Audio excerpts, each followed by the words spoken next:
Our devotion for today, the Great Provider. Scripture reading, Exodus chapter 23, verse 22 through 28, and our key verse, Matthew chapter 14, verse 31.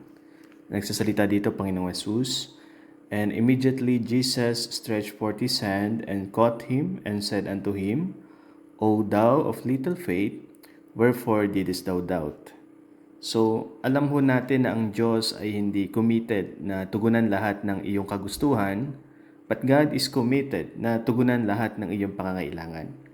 So, the problem is, may mga ilang bagay na siya nakakaapekto kung bakit hindi matugunan ng iyong mga pangangailangan. So, first of that is disobedience. Pag ikaw ay sumuway sa Diyos, you need to understand na meron niyang consequences. Yes, there are consequences because most of the time, akala natin pag tayo sumuway sa Diyos, ay walang magiging bunga yun sa atin. But, anumang inasik natin, aanihin natin. So, there are consequences pag tayo ay sumuway sa Diyos, sa ating mga maling kapasyahan, sa ating mga maling hakbang.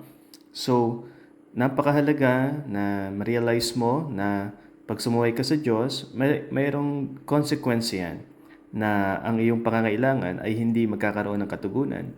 So the best thing to do is ikaw ay bumalik sa Panginoon, hanapin mo ang kanyang kapatawaran, at ibabalik ng Diyos yung kagalakan ng fellowship mo sa Kanya at may enjoy mo ang buhay na sumusunod sa Panginoon.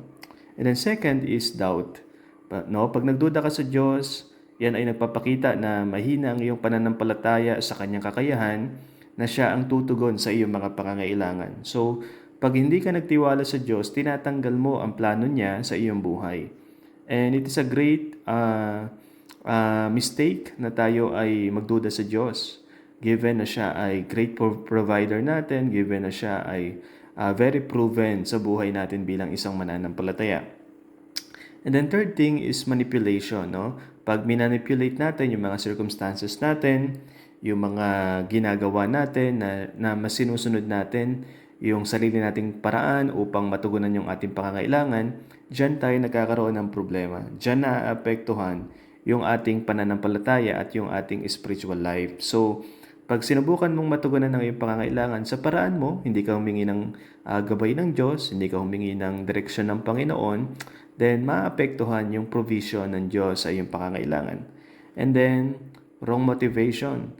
Pag ang iyong motivation ay pang makasarili at hindi sentro sa Diyos, makikita mo sa iyong buhay na ang provision ng Panginoon ay merong hadlang, merong kabigatan. So, napakahalaga na makita mo na mas mag-focus ka sa Diyos upang matanggap mo yung kanyang blessings na i-design at nais ibigay sa iyong buhay ayon sa kanyang kalooban. And then last thing is ignoring responsibility. No, pag pinabayaan mo yung mga responsibilidad na ibinigay sa iyo ng Diyos, halimbawa sa pamilya, sa trabaho, kaya sa church, or whatever responsibilities na binigay sa iyo ng Diyos, pag yan ay iyong pinabayaan, dun din naapektuhan yung iyong provision mula sa Diyos. At the same time, bumabagsak yung fellowship mo sa Panginoon at nag-struggle ka rin spiritually. So, napakahalaga na makita mo na ang Diyos ang dapat mong sundin, ang Diyos ang dapat mong pagkatiwalaan sa lahat ng iyong mga circumstances, ang direksyon ng Diyos ang kailangan mong panghawakan sa iyong buhay, siya ang unahin mo, no? At ang lagi mong maging motibasyon ay para sa kanyang kaluwalhatian, sa kanyang kapurihan, at kung ano man yung responsibility or task na ibinigay sa iyo ng Diyos, ay sundin mo siya at gawin mo yan faithfully at para sa kanyang kapurihan. So, hayaan mo na ang Diyos ang iyong maging provider at siya ang bahalang magtugon lahat ng iyong pangangailangan. Let us pray. Dakilang Diyos, linisin niyo po nawa ako sa lahat ng pagsuway, pagduda, sa lahat ng aking manipulation, sa aking mga circumstances, and Lord, sa mga maling motibo, O Diyos. At nawa, Ikaw lamang ang maging provider ko at patuloy kong panghawakan. Itong aking dalangin sa pangalan ni Jesus. Amen.